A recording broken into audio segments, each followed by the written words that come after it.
runtii waa arin aad u wanaagsan runtii markaan arkay walaalkay inuu ka shaqeynayo beeraheena Soomaaliya kheyraadkeena waxa ka soo baxay oo haddana dadkeena ay cabayaan runtii waa arin muhiim ah dadkeena Soomaali badanaa waxay jecel yihiin waxa laga keeno wadamada kale wax sun miya wax kasto lagu soo diro anaga ma ogin haddana waan jecelnahay hadda waxaan rabaa halkaan in aan ku qaado gabay oo uu qaaday abweenkeena Allah u naxariistay abwaan Maxamed Gacal Xayow isagoo ku hadlayo isagoo dadka ku baraarujinayo beeraha inay fashtaan wuxuu ku bilaabay ummadii baraarugaadii buunka lagu yeershay madax hadalkii baahidayaday taladii baan dheeday anaan gabay ku booriyay murtidu ways barbaridaahe birtii tacabka yaan bada maxaa loo la bixi waayay badda khayrka soo degay indhuu kuma bukaaceen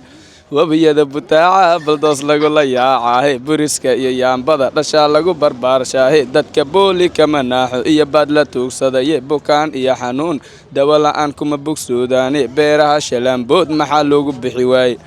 barkin lagu dhareeriyo urdaad boko takhaaniine waa baaba iyo hookadii badar la waayaahe barbaartiya waxaa lagu korshaa baaja suuyade waxaa hadalka baaqiisu yahay beeraa la ogaade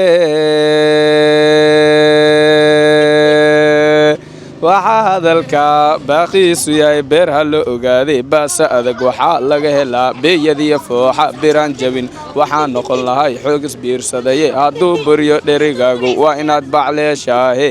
hadduu buriyo dherigaagu waa inaad bacleeshaahe ood bisinka u qabataad kaba baqlaysaahe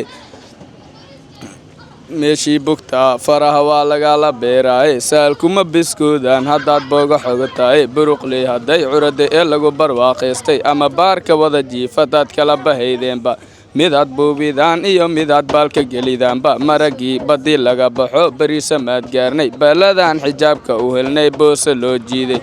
in haddana la buunbuun iyo baarka loo fidiyo eed ballaarno ka timid baaska dhaqankiina beesheedka biyo keenta badbacad ku hoogtiine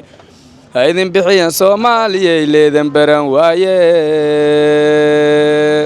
bas waa mahadsantiin bulshooyinta Soomaaliyeed meel kasta iga daawanaa intaasaan ku soo jaro intaasaan ku soo afmeeray